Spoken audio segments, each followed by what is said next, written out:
Hello guys, welcome to Unicorn Princess Tarot.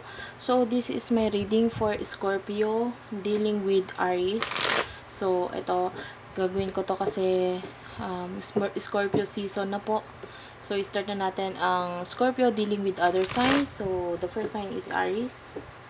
What do we have here for Scorpio dealing with Aries? So, bahala ka na maglagay ng sarili mo sa sitwasyon ha. Pwedeng ikaw to Scorpio, pwede ikaw to Aries. Start na po natin. What do we have here for Scorpio? So your main energy is the Hierophant. Excuse me. And what do we have here for Aries? Hi. Your main energy ni Aries is Three of Cups and the Emperor. Oh, this is Aries. The Emperor. Yes. For some of you, your person, pwedeng ikaw Aries, pwedeng si Virgo, I'm sorry, Scorpio, ay dealing with a third-party relationship, may third person involved, and I feel like for some of you, it's okay, it's fine. Para sa'yo. Parang, I feel like, hindi nagiging hadlang para sa emotion, yung emotion para dito sa taong to, you still feel or you still see this person as someone who is so attractive. And let's see, what do we have here for Scorpio and Aries? Scorpio and Aries, please. Scorpios, what do we have here for Scorpio and Aries? Okay.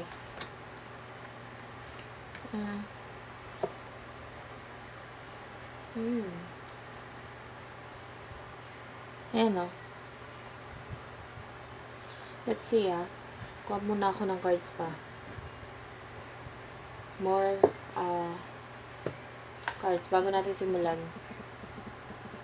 But I feel like you're no longer affected. For some of you, etong third party relationship nito, pwedeng hindi ka na nagpapa-apekto. It's like you're freeing yourself or inaalis mo na yung sarili mo sa sitwasyon. You're controlling your life. Control mo na yung buhay mo. Or may mga or pwedeng fini-free mo na yung sarili mo sa sakit. Unti-unti ka na naghihilom. And there's the need to speak something, or I feel like your person, marami pa siyang gustong sabihin with a heart-to-heart conversation. And it felt like you're be supportive, you're being supportive. Kung yun yung gusto niya, yun yung pinili niya yun yung ginusto niya Pero it feels like for some of you, there's a need to talk. And parang kailangan yung magsama, mag-usap. Kahit just for a moment. Yung parang yung isa sa inyo, there's this feeling na naghahabol or bumabalik or gustong makipag-usap. Pwedeng si Aries ito. Kasi part of him or her, naka-hold on pa rin sa sitwasyon. Or hindi binibitawan yung feelings. Pero for what I can see here, someone here is leaving the situation. Umaalis sa sitwasyon. Okay? This time, kung ano yung makakapagpasaya sa kanya, yun yung pinipili niya. Kung hindi na siya masaya or nasasaktan lang siya dito sa sitwasyon na to, umaalis siya. Tatry ko na lang guys, hindi magsabi ng ng sign. Two of Wands, there's a decision to make. Ayan with the Eight of Cups, someone is leaving, umaalis sa sitwasyon na nasasaktan siya.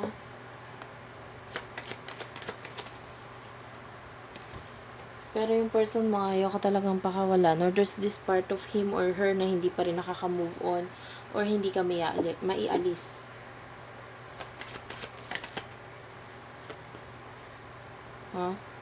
There's this feeling of longing.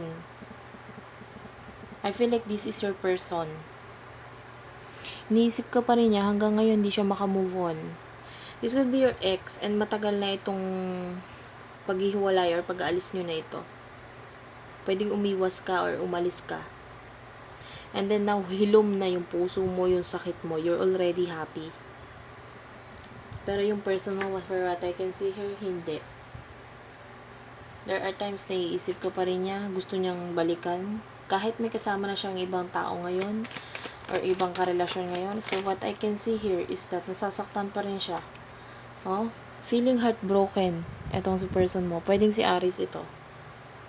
Okay. Hindi ko mapigilan hindi magsabi ng zodiac sign. Sorry. Pero pwede rin namang ikaw Scorpio yon. Yung energy lang na nakukuha ko is Aries. Ayan o.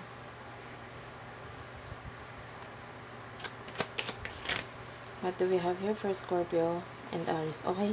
Nagugulo yung cards. I need to shuffle. Sorry. Scorpio and Aries, please. What do we have here for Scorpio and Aries?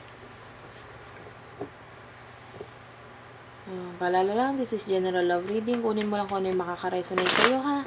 Pwedeng hindi 100% itong sinasabi ko dito ay makaresonate ka. Part of it lang. Bahala ka na. Or pwede namang totally hindi ka makaresonate kasi ibig sabihin hindi para sa'yo ito. Pero kung makaka-resonate ka, kunin mo yung mga advices. Dahil pwede makatulong ito sa'yo. Scorpio and Aries. Okay? Eh, gusto niyang bumalik, gusto niyang habulin ka, gusto niyang gumawa ng action. Kaya lang parang sobrang challenging. Sobrang kailangan ialis niya muna yung sarili niya sa sitwasyon. I feel like naka-stuck siya sa sitwasyon ngayon and hindi siya makaalis. For some of you, pwedeng may children involved dito, kaya hindi siya makaalis. Or for some of you naman, there's a feeling na magkalayo or there's a distance with you and this person. And binabalik-balikan niya yung memories niyo, yung nakaraan niyo. Parang parte ka na lang ngayon ng nitong person na to, oh. Parte ka na lang ng wish niya. Yung emotion niya sa'yo ngayon, alam niya hindi niya maabot. Kasi pwedeng ikaw din ay kusang umaalis. Or pwedeng, for some of you, naghihintay ng desisyon. Kailangan ma-free muna bago magkaroon ng relationship with the two of you. Kailangan may freedom muna, oh. With the Six of Pentacles, pwedeng yung person mo is kailangan gumastos or there's a feeling na kailangan paggastosan. There's equal give and take with the both of you. Okay? Para dun sa iba sa inyo, may give and take na nangyayari sa inyo with regards to money. Para sa iba naman sa inyo, nakikita ko dito kailangan gumastos para mangyari yung connection. Pwede nga kasi magkalayo. Ayan, oh. With the Chariot, this is travel. For some of you, concentrated ka sa stability mo. Concentrated ka sa makakapagpasaya sa'yo. Ayan, oh. And parang you give up. You no longer care.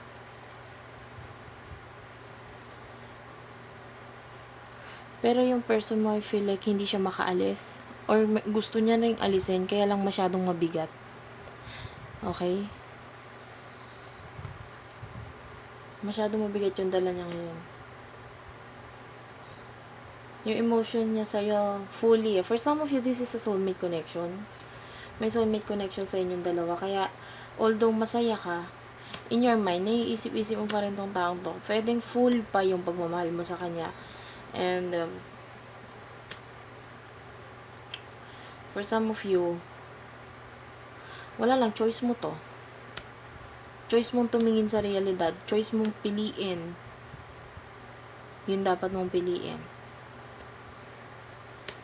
Ayan, o. And parang ang pinipili mo ay yung sarili mo. Kung saan ka masaya, kung saan ka sasaya, at yun dapat mong piliin talaga. Let's see. What do we have here? Parang I feel like your person saying, don't give up on me. Huwag kang mawala ng faith sa atin, please. For some of you kasi pinili naman talaga itong third party relationship na to eh. Pinili niya yung ibang tao at hindi ikaw. Pero there's regrets. Kasi ngayon pa lang siya nagigising. Naka-hold on siya pero alam niyang sa'yo siya masaya.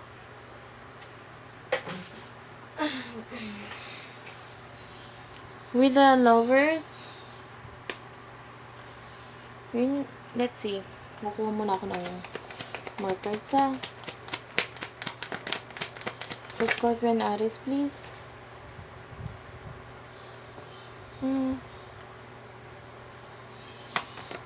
I feel like you still love this person. Kaya lang, yun nga, concentrated ka sa finances mo. And with the 9 of Wands, hindi nga lang talaga makalis sa sitwasyon.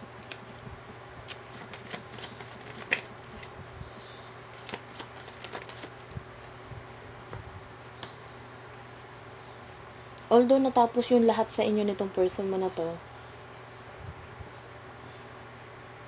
I see like, looking forward siya eh.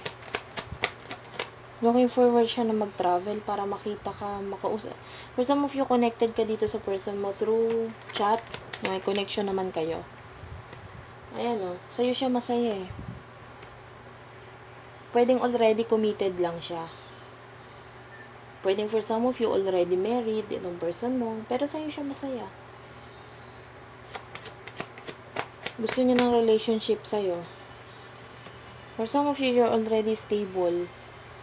Kaya you no longer care. Kahit mahal mo itong taong to, ginagamit mo yung utak mo. There's a decision na kailangan gawin. Parang, okay lang. Parang I feel like, sasaluhin kita, tatanggapin ko yung relationship, but you have to let go. Muna. Kailangan umalis ka dyan sa isang sitwasyon na yan, or sa isang relasyon na yan, bago magkaroon ng tayo. Hanggat hindi mo nire-release yung sarili mo, sa sitwasyon na yan, sa isang relasyon na yan, walang mangyayari. Yan ang nakikita ko dito. So, what's the advice? Let's see. Sorry. What's the advice for Scorpio or Aries? If you are a cross-watcher, I'm sorry, no cross-watcher nga pala. Either you are Scorpio or you are Aries. Pag di ka nakarelate, ibig sabihin hindi para sa ito. Pero kung nakarelate ka naman, kunin mo yung advices. Pwede makatulong ito sa'yo. What do we have here for Scorpio and Aries? Scorpio and Aries, please. Oy, nalaglag. Teka lang. Kunin ko to. And kunin ko lang yung nalaglag, guys. Okay, so I'm back. Kinuha ko na rin yun ng card na kailangan para dito sa other deck. So, it says here, separation. Pwedeng naghiwalay kayo nitong person mo, or maghiwalay pa lang kayo. Okay? Or there's distance, separation kayo, separated kayo ng distance nitong taong to. But I feel like your person really loves you so much. Meron siyang hino-hold on pa rin sa sarili niya, sa puso niya, at alam niyang mahal ka pa rin niya. But it feels like for you, you are looking at the reality. Okay, umalis ka, pinili mo yan, sige. And you are like, nasa mode ka ng flirting. This could be you, this could be your person. Nasa stage na flirting, or pwedeng ikaw. Pwedeng may new person involved dito. Or may bagong dadating sa'yo. And there's parang advice na you need to flirt. Okay? Concentrate sa ibang tao. Ganyan. Kasi for some of you, there's a relationship. I hear a relationship pattern paulit-ulit. Kasi this could be already committed. Pwedeng committed na si person mo eh. Pwedeng already married na siya. Or pwedeng not possible. Hindi posible yung sa inyong dalawa. Magkaiba ka ng religion. For some of you, magkaiba ng race. Masyadong malayo ang distansya. But this will happen very soon. If this is your person, I feel like magta-travel siya. Pupuntahan ka niya. If you are the new person involved, kung ikaw yung sitwasyon, kung ikaw yung third person, and then your person is already married, I feel like magta-travel sa'yo yung person mo eh.